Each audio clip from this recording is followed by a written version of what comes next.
Hasselblad is one of the most famous names in the industry, but unfortunately also one of the most expensive ones.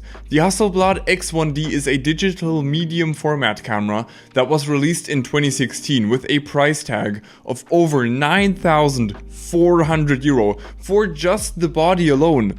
For a lens, you were looking at an additional 2.5 or 3 grand, so if you bought this camera at launch, you were probably walking around with 12,000 bucks in your hand. Hasselblad, similar to Leica, is a brand that focuses on luxury. They build cameras for the elite. But today, through a series of James Bond type action sequences that will not be shown for legal reasons, I have managed to infiltrate the elite and get my hands on this hunkin' piece of metal to take some photos with it. This is not a review of this camera, it's a first impressions video at best. But realistically, it's just a video of me getting wet in the rain and trying to shield the camera from German weather. On paper, the X1D is weather sealed, so I shouldn't have to worry. But the HC lenses in the front and the adapter in the middle, yeah, the possibility of water getting in was quite real. And my fear of having to take up a line of credit just to replace the camera was quite high.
With the adapted lenses, I was limited to manual focus only, but that wasn't really a problem because the X1D's focus peaking worked very well and the viewfinder as well as the back screen are pretty good.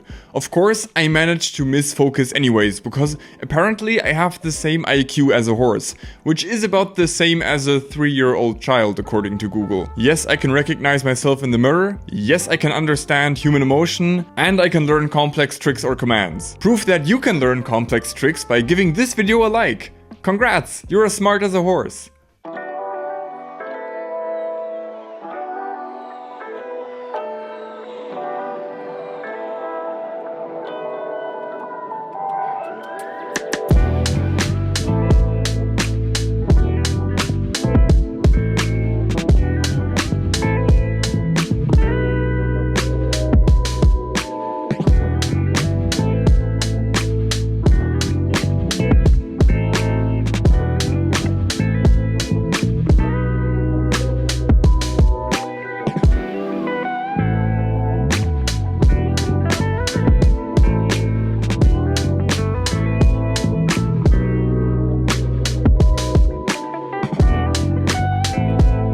The build quality is, as you would expect, absolutely superb. As far as I know, the camera's body consists of 2 machined metal pieces, and the fit and finish of this body makes me want to take it out for a fancy dinner. It's also surprisingly compact for a digital medium format camera when you compare it to Hasselblad's modular bodies. Fujifilm's GFX series of medium format cameras is quite similar in size, but when I tested the GFX 50R a couple of months back, I realized I really disliked the ergonomics. The X1D is a different story. The ergonomics of the grip are great and the camera feels very nice in the hand. To put that into perspective, on a scale from cinder block to finding a rock that weirdly fits your hand perfectly, I'd say the ergonomics are equivalent to a stick of string cheese, which is really good. Okay, enough blabbering about ergonomics. The real reason the martini-sipping elite drunkenly buys Hasselblad cameras is the promised image quality. The 50 megapixel sensor of the X1D definitely delivers that. I mean, there really is no way to not have good image quality when you slap expensive glass on a 50 megapixel sensor. There is a lot of detail, and the gigantic 110 megabyte RAW files the X1D force feeds onto your SD card are a testimony to the amount of information the X1D captures. To be honest, I'm not super happy with the photos I got on this day, but just like any good photographer, I'm just gonna blame it on the weather and the flat lighting instead of my lacking photo skills.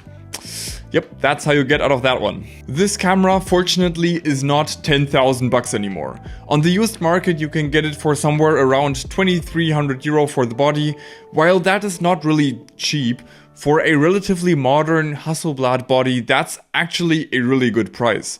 Together with a lens, you're still looking at a bill of roughly 3,500 euro though.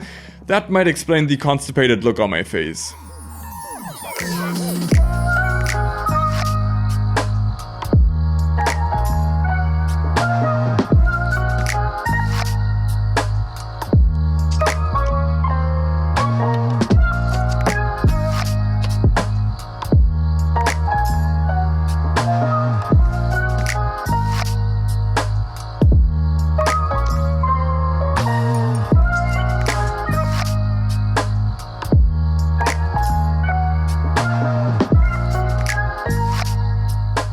The Hasselblad X1D on paper is the perfect camera. Extremely high image quality, and you'd have a hard time finding another piece of tech that can match the insane build quality. Scrooge McDuck would have this camera if he was into photography. This camera should have come with a crown included, because if you could afford this camera, you were probably part of some royal family. But now that it's a lot cheaper than in 2016, is it worth buying?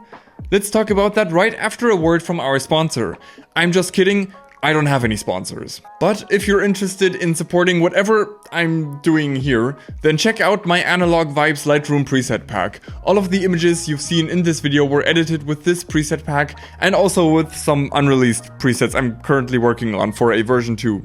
But that's still gonna take a while. I built these presets to replicate the analog look, but they also work really well for a clean look in all sorts of photography, if that's street, automotive or landscape photography. So if you want to help me keep this channel running, check out the link in the description and get them for just $5. And thank you so much to everybody who supports me. As with most digital medium format cameras, that image quality comes at a cost: speed. It is a slow camera, it's not very responsive, it takes a while to boot up, it takes a while to shut down.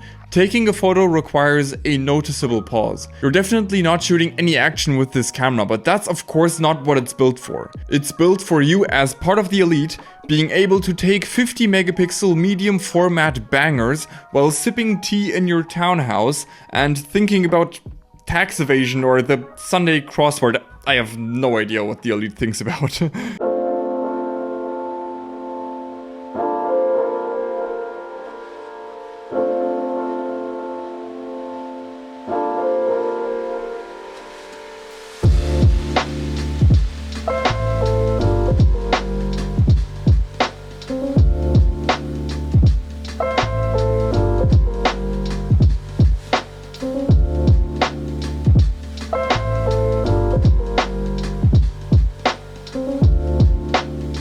People always say that cameras like these make them think about their photos more.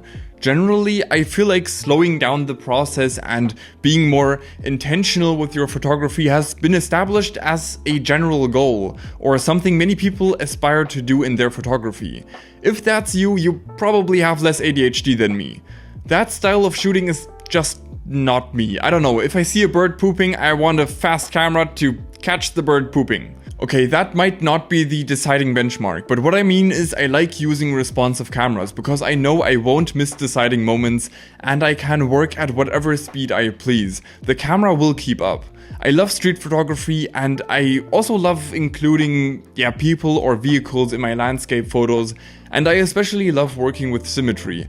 So when somebody is walking into a shot and I see something align, I'd rather spray and pray to get the shot than try and time it perfectly with a single shot and have a decent chance at missing it. Of course, there are a bunch of people who have a completely different shooting style to mine, who might enjoy the slower nature of this camera, and who are yelling at their screens right now probably. So many people out there see a slow and intentional photography process as the big goal. I'm just questioning whether that should also be my goal, because I've tried it and it ain't really working for me. But I'd love to hear your thoughts on that in the comments. So, will I buy a Hasselblad X1D anytime soon? No, it's just not the camera for me. There's no question about it, the image quality coming out of the X1D is extremely nice. The build quality and the feel of the camera in your hand is amazing. But there are more versatile cameras out there that can match the image quality for the same money or less. And that's what makes this a tough sell. I can see why people like this camera, but I personally have never felt like the marginal upsides of digital medium format can outweigh the pretty big compromises you have to make. But of course, evaluating a Hasselblad camera at face value for price to performance doesn't make a lot of sense. And at the end of the day, I don't give a shit what you do with your money. I'd better put this back where I got it from before the elite realizes I stole it. I mean, borrowed it. But if you're part of the elite, why don't you watch my last video about the Leica Q and consider subscribing to the channel if you're interested in me quote-unquote borrowing more cameras.